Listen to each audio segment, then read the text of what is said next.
does this fit with what I want to do or the impact I wish to leave? If it does, like you can sleep at night and not have stress and say, that was a great opportunity. You know, I think we obsess over these like cool opportunities that we see other people have, and that's the highlight reel. You know, they don't see what we're putting in day after day and how we show up in the rooms that don't have a camera. You know, it's how you want to show up every single day, how you can bring discipline to yourself. But it's also like growth in the unknown. Yeah. I mean, when people first start working out, or when you first have this baby, you're like, wow, you know, like, what do I do? Welcome to Comfortable Conversations. I'm your host, Jas Kirk, where we dive into the greatest gift life can offer you, discomfort. Whenever I talk about discomfort, I share it as a gift because it is. It is like your blank canvas, and you threw paint on that canvas and you just created this beautiful piece of art. Today's guest is like me experiencing that blank canvas I created. So today's guest is Betina Gozo Shimonek, who, ladies and gentlemen, I've been following on social media since 2016. And I'm going to share this little background. Slide in the DM. Don't ever tell yourself like, oh my God, they have this amount of followers and I'm not here and I'm not there or whatever. Be you unapologetically. Do not use ChatGPT to say, hey, please just be yourself. No. Send the messy message, send the personal message, whatever it is, because voila, today we have Betina here on the podcast. And if you guys don't know who Betina is, she has over a decade of experience in the fitness and wellness space. She is a global trainer for Nike, of the Nike Training Club and app. So you've probably seen her face like a lot. Putting you through workouts. Encouraging you through workouts with all the smiles and just amazingness. She's authored The Women's Guide to Strength Training and has built a strong reputation in strength training for women. She specializes in prenatal and postpartum strength training, supporting women in phases of pregnancy, motherhood, and beyond. She's a mother herself. She is a multidisciplinary creative, and she runs her own platform.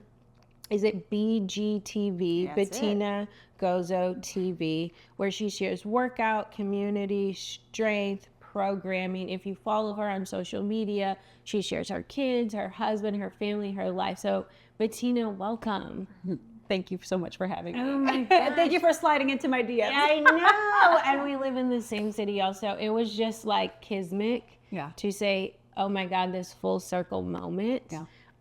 When I started following Betina, I was on my own wellness journey where I used to do this thing where I had to schedule my workouts like meetings. I was first starting out as a runner. I used to be considered morbidly obese, and I lost over like 100 pounds. And so I would only follow inspirational people. So when I would get on Instagram, I was like, if you get on here and you see someone else working out, you better have checked off your list that you worked out today. Love that. Yeah. And I followed you. It's Massey. I can't think. Oh, RS. Yeah.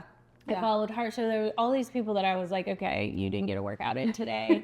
And it was also around the time that I was like, I want to be a Nike master trainer, or I want to be a Lululemon ambassador. And I was like, these are the heroes who are out here doing it. So I'm going to dive right in. Like, what is life right now for you? Building an empire, having a family, husband, all the things. You know, life is kind of chaotic, but I find a lot of grounding moments. I protect my time a lot, which I know we actually experienced this last week when we were connecting.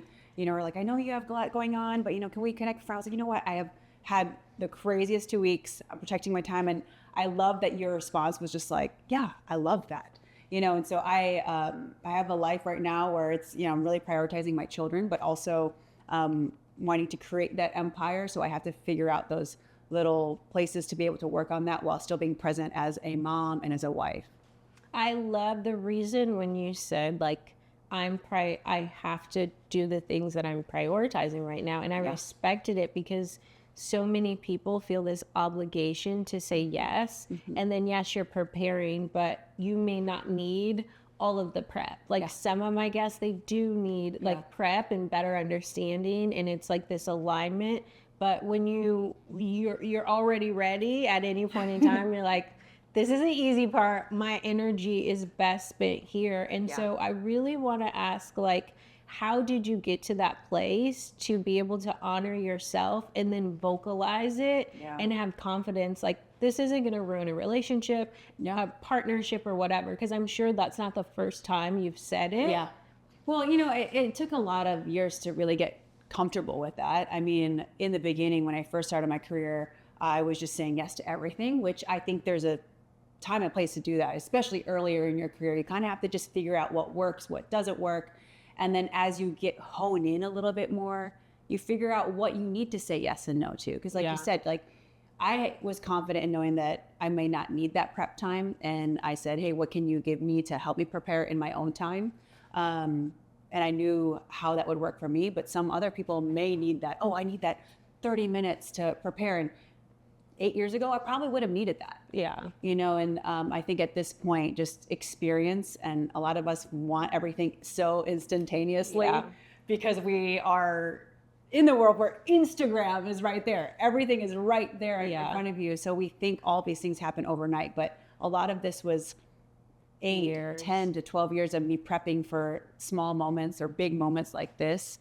So I would just have to tell myself, okay, how is my time best served? Like, I know if I were to schedule that 30 to 40 minutes prepping with you, or is that 30 to 40 minutes that I can spend more with my kids? So then at night I can just decompress and figure out, okay, what is it that I need to do to prepare this? So it's a lot of time management, really. Yeah. I hear a lot of people talk about that, but the biggest thing is, like you said, it took 8, 10, whatever amount of years, when I think people are like 30, 60, 90. Oh my gosh, yes. 6 months. And you're like, no, this is like time. This is tried and true, time and time again. But take us to, like, how did you even begin to, like, 8 years ago, 10 years ago, building what you have now? It's like a lot of people want to be ambassadors for fitness brands. Yes. And I think you were on the beginning of that curve, and Nike is like the echelon of all brands to not only be an ambassador but a global trainer. Like, where did that begin? It's so funny because so many people always ask me, like, how did Nike find you? How did they do this? Or how did, where did it all start? And I actually was a fitness director at a gym in Chicago. And someone was going to my class day after day. And one day she was like, hey, I work for Nike. Do you want to have lunch? And I was like, Yes. Am I getting punked right now? Like, I was waiting for Ashton Kutcher to just like jump out from back behind the counter. And I went to lunch with her. She asked me, she was like, hey, I love the work that you're doing in your community and with everyone. And I want you to see if we can work together. So they had me do a few events. And that's when the relationship started.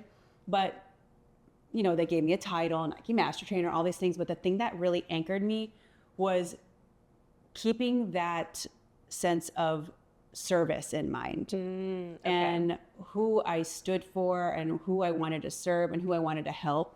Because, titles come and go. Exactly. They're cool. Like, people want to put that on their resume.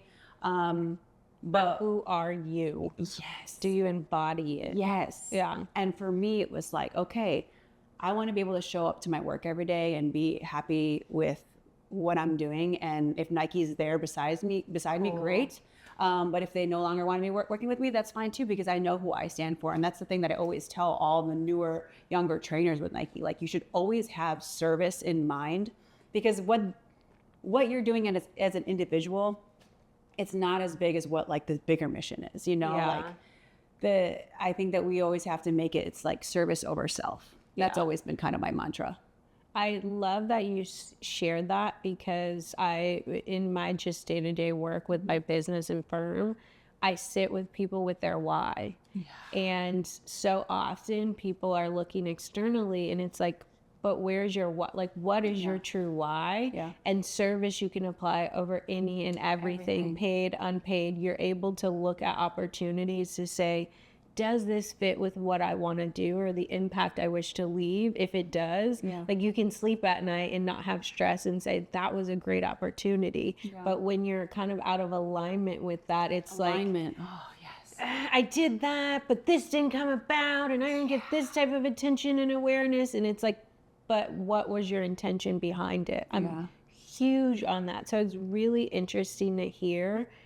Also, they kind of found you just in your element. You weren't out here like, hey, come get yes, I want to exactly. play this event. It was yes. like, I've been coming, someone you didn't know had reach and impact to elevate your brand, right? Was like, hey, this is where I work, who I work for. And I always think the serendipitous of that, because most of the greatest opportunities I had just came from me, came from other people. Yes. And those people just saw me in my glow. When I was a Lululemon ambassador, they, when I was going through the contract and that process, and they were like, you, no matter what room you're in, you see people and you empower them and uplift them. And that's why we want you as an ambassador. Yes. And then everything I created, people were like, don't you have to do all these events? I was like, that's not what my contract says. Yeah. I inspire people by just showing up. Yes. So I'm just going to inspire people and just show up. Exactly. No, I love that. And it's like, I think we obsess over these cool opportunities that we see other people have, and that's the highlight reel. They don't see what we're putting in day after day and how we show up in the rooms that don't have a camera. Whenever I was discovered, Instagram wasn't popular. I remember announcing to my class, hey, did you guys see this thing called Stories? Just launched, it was so brand new. I didn't even have an opportunity to build a brand online. It was just how it was showing up in my community. You had to build it in real life. In real life, wow, what's that like? In real life, I hit real life. This is our energy. Connecting with people. Yes. So I have to ask, what discomfort did you experience for you to be this version of Betina? What discomfort did you experience before that you had to really grow through? Well, there were so many things I really had to let go, and I was thinking of a few different seasons of my life when I think of this. We go back. Before I became a trainer full-time, I actually played in a band for a living. And I know this. And played bass guitar, partying every night. And I really had to let go of that identity and that version of myself, because it was an unhealthy version. I was partying every single night. I was staying up real late. I was eating gas station food. It wasn't the best version of myself, even just physically, but also emotionally. I wasn't very nice. I feel like I was, I was always short. I think about little moments. I reflect on them, man, I didn't like that version of myself. So I really had to let go of it and really step into that new version of myself that really took care of me and made more decisions that had to do with my wellness. And then as my career started to take off, we talked about titles. I feel like in the beginning, I was blessed to have Nike Master Trainer, Fitness Director, Nike, or Women's Health Next Fitness Star, all these amazing titles. But I had to let go of those being the thing that would give me my worth. And again, focus on my purpose. But more than ever now, as a mom, I've had to let go of perfectionism and control. Yes. Because, and I'm still working on this daily, and I think we all are. But when you let go of perfectionism and control, you take more risks. More opportunities come because you're not over-analyzing, overthinking everything. You're not waiting for the perfect moment. Everything just kind of happens when you just let it happen. You're in the being. Yes. And whenever you let go of things, it's not about losing something. It's about making room for more things that are meant for you and for living the life that you are meant to live. So I have two questions here. The first being, the titles, the accolades, they're good. They're great. How do you release those and let go of those and still continue, not grieve it in a way that you're now I don't have this high, but I'm still this high? How do you continue to build and say, okay, I can release that and be good? For me personally, it's putting myself in rooms with people that are bigger and better than me. Okay. Because I feel like sometimes when you have those titles, you're like, oh yeah, I'm this. But then when you put yourself with other people, like when you're the smartest person in the room, like it's not fulfilling, and you kind of feel, you just like, But then whenever you see other people, it gives you a bigger North Star, like a new North Star, something that just going to inspire you more. And I feel like it also humbles you, which is really important. I feel like there's always humility, because like I said, it's like you remain open and like teachable. Exactly. Yeah. I love that. And my second question is, going into motherhood, kids are forever teaching us patience. Like when I've babysat my nephews, there's times where I've been like, I actually impact their day. If I have a crappy attitude, then they have a crappy attitude, and they're still learning and adapting and growing. And so how did you juggle, you want to still have a career, especially in the fitness space, have your kids alongside, and they are definitely, if you guys follow Betina, they are part of the fitness. They are working out with you guys. They're doing the hanging and the post. I love your son and your daughter. Like, I'm like, bro, they're going to be lifting more than me one day. 20 pounds is all I got. But how did you learn to like incorporate them and know like this is the next version of my life, and this is the next title I'm owning is mom? Yeah. Well, there's a few things there. Number one is I am responsible for their inner voice and for how they show up in the world, because they are so impressionable. And it's not even just how I speak to them, but it's also how I show up for myself, because they're not just going to do what I say, they're going to do what they see. Yeah. They're a mirror. My husband and I see that all the time. Like when we see them do something, I'm like, ooh, that was something I did, because they're around us all the time. I told you they're not in daycare, so everything they learn is usually from us. And if they do something that we're like, oh, okay, that's new. I don't think you should do that. I'm like, okay, that maybe it was something that we said or we did, and so that it gives me that sense of responsibility of knowing that I need to show up the best that I can, not only for myself, but for them. Yeah. This now makes me wonder, like, what discomfort did you experience within going into motherhood, or even like strength beyond the gym? Yeah. Discomfort. I mean, straight beyond the gym, motherhood, resilience. Strength and discomfort, it's not just physical, it's emotional. Yeah. It's, it's how you want to show up every single day, how you can bring discipline to yourself. But it's also like growth in the unknown. Yeah. When people first start working out, or when you first have this baby, you're like, wow, like, what do I do? And even when you first start working out, you start lifting these weights and you're like, I have no idea what's happening. I'm going to be so sore the next day. But we have this like destination in mind, or this goal, like, oh, I'm going to lose weight, or I'm going to tone up, or, oh, I want my child to grow up and be successful. But sometimes we forget to really enjoy that journey. Yeah. And really just enjoying the skills that we learn along the way. So that growth in the unknown is really important. And then also just like using vulnerability as your superpower. Yes. Just really leaning into that discomfort, I think, is where we're scared. A lot of people don't want to start, or I know some people are like, oh, I don't know when to have kids, or, oh, I don't know when I should start working out, or maybe I don't want to go into the gym. But a lot of times we just need to lean into that uncomfortable and that discomfort and see the changes that we can build. And it's this loop. Then you become more resilient the more you get yourself uncomfortable. And me, even as someone that is really comfortable in the gym, I'll try pickleball. And then all of a sudden I'm really good at pickleball. I'm not that good, but I'm pretty decent, but you tried new things, but that like the butterfly feeling where you're like, I'm going to show up to the open play, and there's people there that are really good. They're so serious. Like, just having that uncomfortable feeling, you have to just embrace it and know that it's just going to make you stronger and build that resilience. It reminds me of like childlike play. And what's crazy, yesterday in Pilates, my instructor said at the end, thanks for playing today. Oh, I love and that. in therapy, my therapist was like, make sure you're incorporating play. And then when she said that, I was like, okay,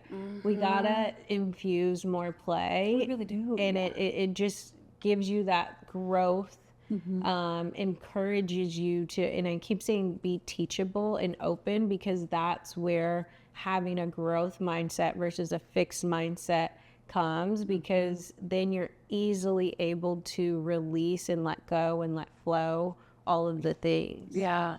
I'm like here for all of this. So y'all know I always have questions. My next question is really like, when it comes to being a woman of a minority woman in these spaces, how did you kind of begin to step up and be a voice for women who looked like you, with it, no matter where you were? Yeah.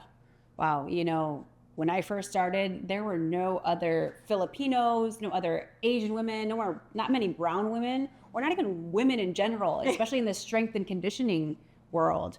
And instead of trying to fit myself in, I thought of it as like, this is a responsibility to be representation, to be a voice, but then also lift other women up that look like me, or give that other women that North Star to say, hey, I can do that too. Yeah.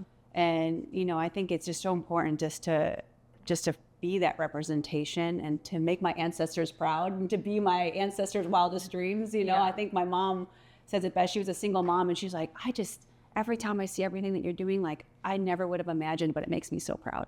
Oh my God, I love that your mom like is affirming that to you. And now with your daughter, you're able to give her a roadmap of like, your mom already gave you a roadmap, but now you have another one that's like, go in this direction or this direction. You're safe and you're good. We got you. Yeah. That's like really cool. And so the question I was wanting to ask is like postpartum. A lot of women, and there are a lot of stats, like women, one, your body's completely changed, and it's like you don't even recognize yourself, or your body is not the same anymore after childbirth. But a lot of statistics are coming out now that women are experiencing postpartum, and it's much longer. So how did you experience it? Two, what helped you the most, and how do you help other women? Oh, man, this is such an intense question, because postpartum is so wild. I mean, I feel like a lot of women are comparing, and also people don't realize how much your body changes in that period. And whenever you're pregnant, people are so like, oh, you're pregnant, we're just so gentle. And as soon as the baby comes, everyone's like obsessed with the baby. And they forget to check on the mom. And I think that's a big part of it. But also, I think that people are just, there's just an expectation out there. You know, everyone loves a good bounce back story. Or like see it and compare. And for me personally, like I've literally been pregnant or postpartum breastfeeding for the past 5 years, which is insane when I think about it. I'm like, oh my gosh, my hormones have been doing crazy things. But, you know, for me, I really had to put those blinders on. And not allow any noise of what other women are doing, and surround myself with other women that are going through similar things to feel seen, but really just stay in tune with what I needed, with my community and with my family. Because I think when we get on the internet, we get on social, we're seeing what everybody else is doing and what their timelines are. Yeah, and it's quick. Like for some people, it seems quick, and that can be discouraging. It's so discouraging at times. And I think we have to remember that someone else's timeline doesn't have to look like ours. You know, we have to make sure that their calling isn't our calling. Like whatever they're doing, some women might have more time to work out. They might have more money to have a nanny come in so they can go do this, or they might have family nearby, and it's not the stuff that they're showing on the internet. You know, and some people are just lonely, and I think that finding community has been the biggest thing for me. I think that's across no matter what you're growing through, community is so important. But having your people in your seasons, and like two things I say, when you get married and have kids, like you really learn the people who are there for you. Because those are the seasons that when you're in love and someone else isn't like now looking at your life like, what about me? Like you want the people who are happy for you, but also when you have kids and there's this new identity, you're this new person. And so postpartum, I think I just see you speak on it so well, and also like body image. Yeah. I think a lot of women, you often hear women say when you have a baby, you're throwing out the swimsuit, or you're, and I think you do a really great job of like embracing your body wherever you are. Yeah. Because if you follow Betina, like you do still have on your sports bra and leggings and this like confidence no matter where your weight may seem. So how did you, especially being a trainer, Yeah. stay in that lane and stay confident within that? And did it take time, or did it help having the community? Yeah, I think I'd be lying if I said, "Oh my gosh, what has happened to my body?" And I didn't, and I said that like I never was like 100% like, "Oh, I love my body every single moment." Like I want to throw that out the window. Like I don't want people to think like, "Why she's delulu," like I get it. My body has changed so much, but I've really just embraced how much my body has done. Yeah. Especially when I see these little humans. And I also want to be realistic. Like our bodies change more in the time of prenatal pregnancy and postpartum than a man's does in their whole life. And I think that when you really just change your perspective and realize that, like enjoy the journey. We go back to like in that growth and uncertainty, like just show up every day, put the work in, and challenge yourself and prioritize movement. It doesn't need to be an intense workout. Yeah. Like I've just had to tell myself, like, just show up every day. And even if it's a walk with my kids, like how can I incorporate more movement?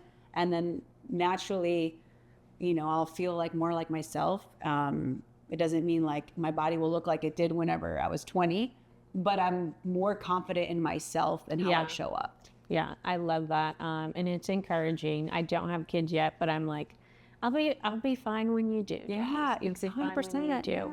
Yeah. But the biggest thing you said was like not looking left or right, right? Not looking on social media, actually in real life, finding the community for you during these seasons. And I think that doesn't just apply to being a mom. That's anything you're growing through. Is like, it's important to have your community and not necessarily people who are online. Because like personally for me, I'm building a strategic advisory firm, a media company, and it's like, it's hard getting online and looking left and right. So what is the process of creating community? Community is very important to you. So take us through like, what is it like to create community in the process? For me, it's really just getting yourself uncomfortable by reaching out to people that you never thought that you could. Like you said, you slid into my DMs. Yeah. People that you think may align into your life, having those conversations with people. And then if they align with you in that season of their life, great. If not, on to the next. I think it's almost like dating. Yes. Community 100%. finding is like dating at times. And for me, I happened to meet one person that changed my whole community here in Dallas. And it was all because I decided to go to one pickleball event, even though I didn't know how to play pickleball. Yeah. And I saw her and I was like, "Hey, I love your dress." And she's like, "Hey, I love your dress. I actually live right near you." And we ended up becoming really good friends. And then we kept nurturing that relationship.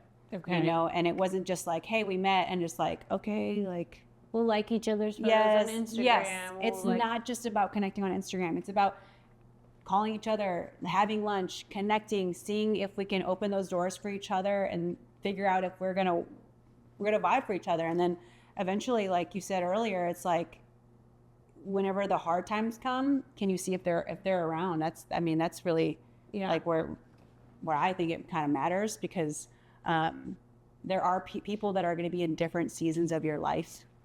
And for me, I think I was just having those conversations with people and really nurturing those relationships. Yeah. But so when you say process, what I heard is like, you got to get curious and remain open. Yes. And then, and lean into the discomfort of like meeting the new person, just like kids when they're younger and they're like, this person doesn't like me, I need to make a new friend. It's going to be uncomfortable, Johnny. It's going to be uncomfortable, babe. Just go lean in. But also being intentional, nourishing relationships. I will say this over and over again. You have to think like, if you are saving money in your bank account, right? you're putting something away. If you're working out all the time, you're being intentional and investing in those areas. Relationships are the same. You cannot just think, oh, I only show up in these moments. You have to showing up looks different. If you're not a texter and someone always texts, then you pick up the phone and say, I'm more of a phone person, and this is how I check in. How are you? And then you learn if they're the match to that. But nourishing relationships just takes effort and intention. So, and the third thing that you said, like, as I was thinking about this process, it's time. At the end of the day, if you are dating, if you are looking to be married, or, anything, you have to give time. My therapist said this, like, when in a relationship and there's arguments and things, are you and your partner turning towards each other during those hard moments, or are you turning away from each other? If there's rupture and repair, are you turning towards each other or away from each other? But the only way you know that is through time. So just having friendships takes time. It takes effort. It takes nourishing. It takes curiosity. It takes this individual is growing and changing all the time. So I have to give grace to them to say, what version of Betina is here now? She's not my party friend anymore. Do I still want to be friends with you in this season? If I'm in my party phase, I'm not in my party phase though. Do not call me to go to the club. I don't want to go. But you have to think about that, right? And I think sometimes when we consider community, we're used to the longevity of the relationships, and it's like they're just not in the same season you are. That doesn't mean you're not friends. That can just mean, like, those aren't your friends you're mainly with now. So I love that you shared this, like, process, because community is so huge. And so even for yourself, like, building your Betina Gozo TV, like, how was that? I've had to go through a few different iterations already, and it's only been around for about a year and a half. And it's funny because when I first launched BGTV, I was trying to do what I'd already done. I partnered with Nike, Apple, Tonal, NordicTrack, like any fitness brand. You probably have seen me on their platforms. I told you. And the thing is that I was like trying to do what they already do. They churn out these workouts, and I was like, no, like, people want to come to this because of what I have to offer them. And these brands, I was doing what they wanted me to do. So I needed to shift my perspective and do what I needed. And it took time because it was like, I'm so used to what I've been doing. I've been partnering with these brands, and I get hired to do this. And it's working. Yeah, and it's been working, But I wanted to do what I want to do my way, and I've just had to really hone in on what that looked like. And it took time, I just had to sit down and, again, put those blinders on and understand what worked. But also there's a lot of trial and error. I think a lot of people say, like, oh, it just got to come to you. It doesn't just come to you. You gotta try stuff. And you gotta let go of that perfectionism. And work at it and continue those hours, see what works, and also lean into your community. Like, what I love about what I have created is that I have a community there, and then I'm trying to see what they like, and don't necessarily always just shift things because it's the way they want certain things. But I have this mantra of lead with intention and not reaction.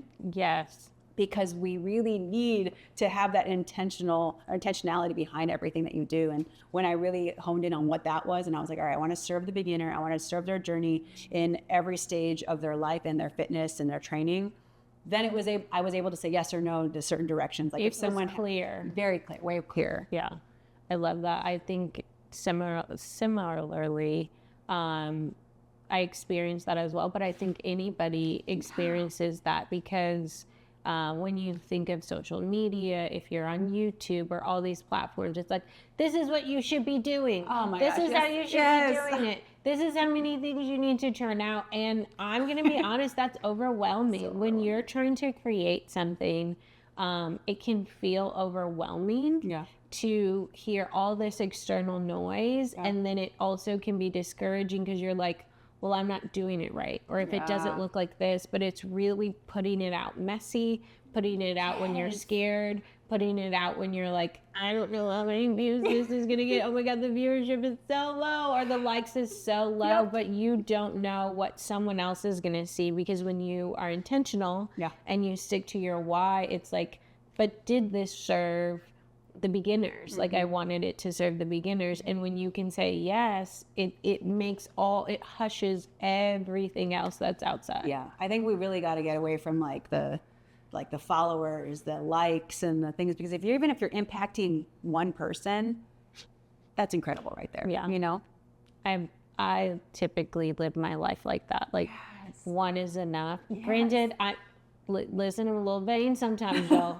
I wouldn't even lie and be like, oh, I don't care. I mean, it's exciting. It's dopamine. You're like, oh, wow. But you know, you got to ground yourself. Yeah, grounding yourself in like 1 becomes 2, 2 becomes 3, 3 becomes 4.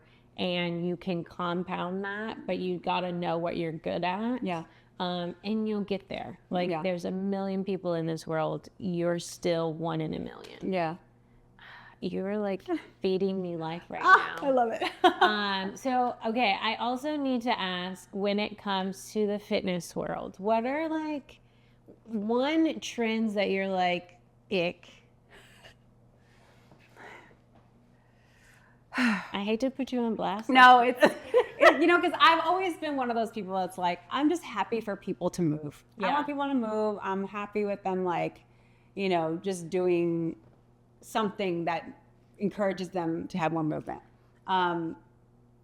I don't think that this really gives me the ick, but it's like, I don't want it to be the only thing that people do, is like Pilates being strength and the main strength thing. Like, I think Pilates is great. I need to do more Pilates, let me tell you, especially postpartum, like reconnecting to my core. But I think it's just like everything else. Like, you need to have a little bit of everything. But I don't think it replaces like heavy strength training. And heavy doesn't mean like a heavy barbell. Like, if you don't lift 10 pounds, 10 pounds is heavy. You know, and if you don't lift 20 pounds, that's heavy too, you know, or whatever it is. 5 pounds is heavy too.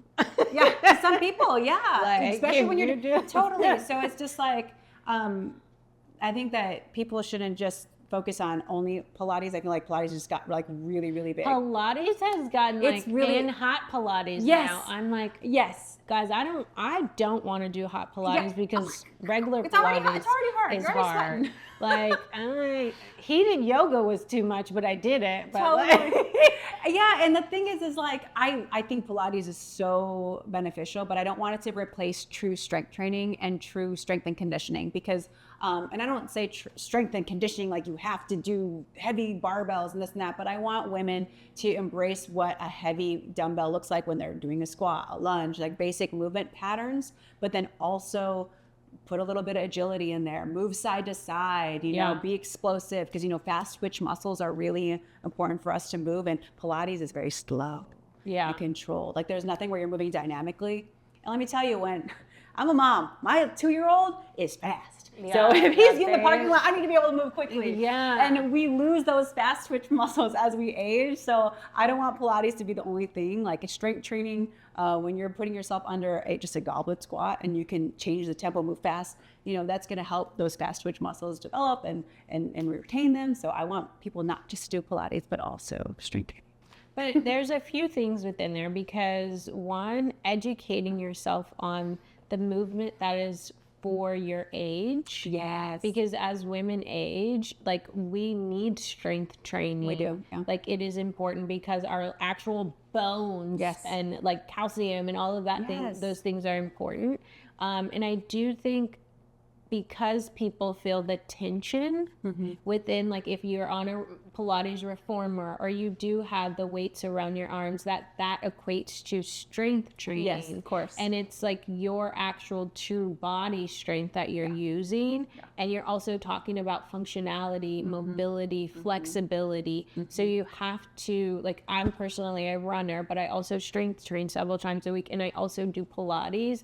But Pilates is it's intense. It's like my very intentional certain direct muscle movements that I want, and my core strength that I gain. But I'm 35 years old. I'm like, you have to have strength in there. So how did you, like, as you were aging and as you were growing within your practice as a trainer, know to, like, start to incorporate this? And then how do you teach people to create, like pick certain activities that also complement the strength training. Yeah, and I think me personally, I love doing strength training, and I'll do it 5 to 6 times a week, not 7 days a week. But it doesn't mean I'm doing the same workout every day. Yeah. But for most people, I want them to find something they enjoy. So if they want to do a dance class, like do a dance class. If you want to do pickleball, do pickleball. If you want to do tennis, do tennis. But if you're just gonna, I want everyone to have strength as their foundation, no matter what. Like at least twice a week. Okay. Some sort. If you're only doing twice a week, do 2 total body workouts. If you're going to do it every day, then you can obsess over the splits. But really, I just want people just to move more. As you age, like you said, you're losing bone density every year, every decade. And so it's important to you can actually reverse that. And it's never too late too. I think a lot of people get into their late 30s or 40s and like, oh, well, but you can literally reverse that by, getting the weight on you and really challenging yourself. And, as my career went on, I think in my early 20s, I was like so intense all the time. Yeah. And I was like, you got to go hard on that. But now it's like finding the flows. Yeah. And figuring out what works for you in your daily life. And as life gets crazier, I mean, I now have 3 kids. It's hard for me to work out for an hour and a half like I used to. But if I can find daily movement in everything that I do, I'll go for a walk with the kids. I'll take the running stroller so I can go run with them for a little bit. And I want everyone to do that too in their schedule. Like, it doesn't mean you have to have an hour to schedule every day. Maybe it's in the morning, just go outside and just do a quick little jumping jack. Something is better than nothing. 100%. Like, you have to move your body. So this also makes me wonder about like gut health, how strength training helps support your gut. And especially I'm asking about women, but men, y'all can tune in too. We know y'all care about your strength training, but how is that impacting your gut health? Yeah, with gut health, that's a little bit out of my expertise, but I think a lot of it is more just like how you fuel yourself with your gut health. Obviously if you're exercising more, your metabolism is going to increase, so that overall that's just going to be good for your body. But for gut health, like I think just making sure that people are, with the probiotics, prebiotics. I'm very big on like my fermented foods. But strength training overall, I look at it more of just like being able to move better throughout the day. Okay. And then nutrition really to focus on your microbiome and your gut. Okay.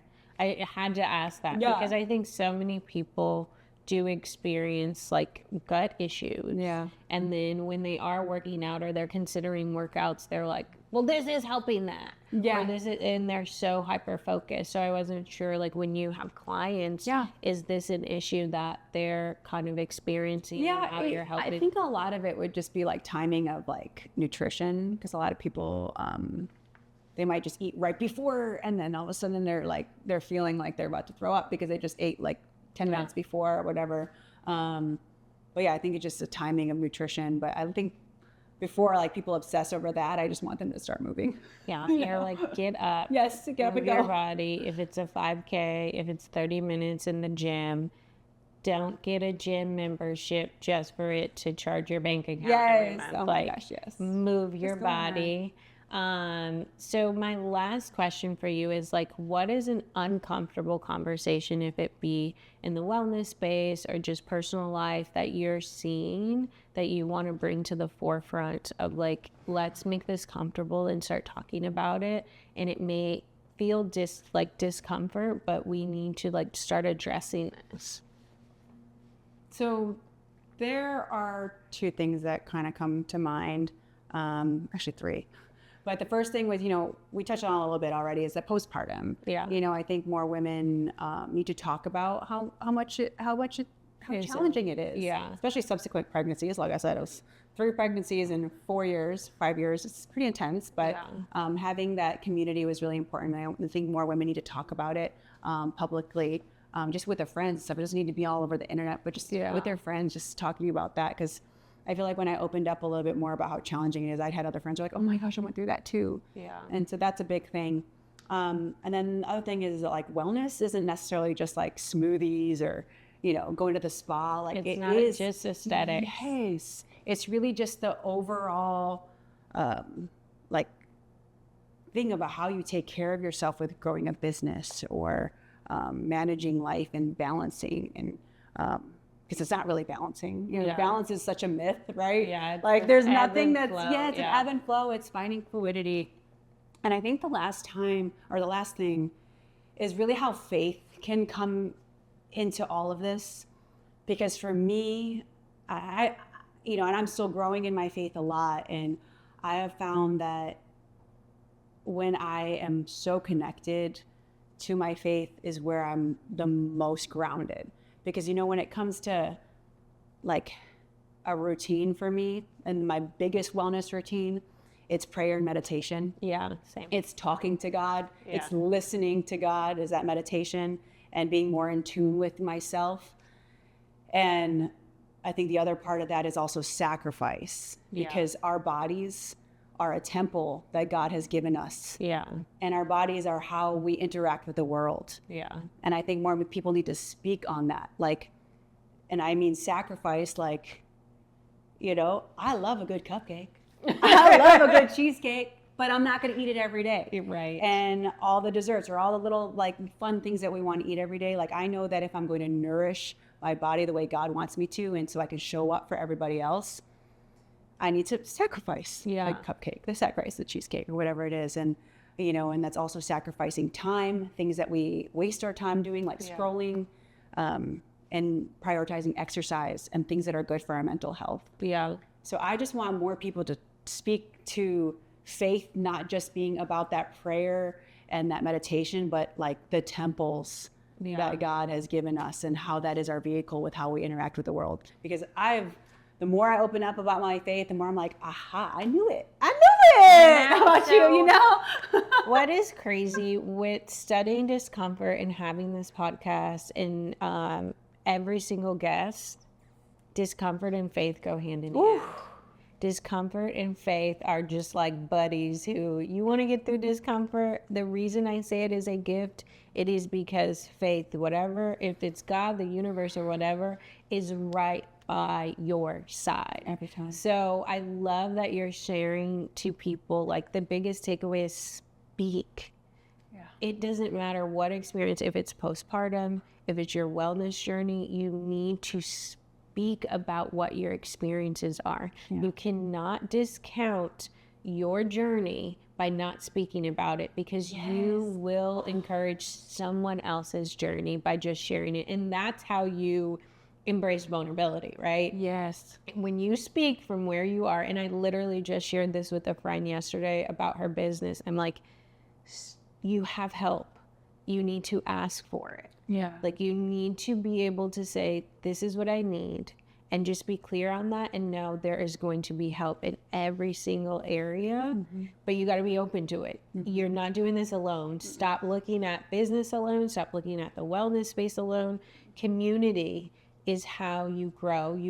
Do not isolate. Solitude and isolation are two different things. Solitude is important. Your meditation, your practices that help center you and have you rooted should be a solo thing. But community helps grow you, helps season you in a way. And that looks different throughout the seasons. Like you shared, you are a mom.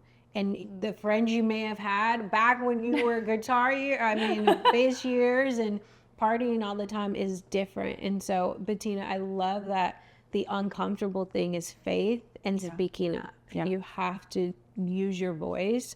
And I'm so grateful that you've come to this platform to use your voice and just share your story today. Thank you so much for having me. Oh my God, y'all. Oh my God. Yes. Oh, thank you so much.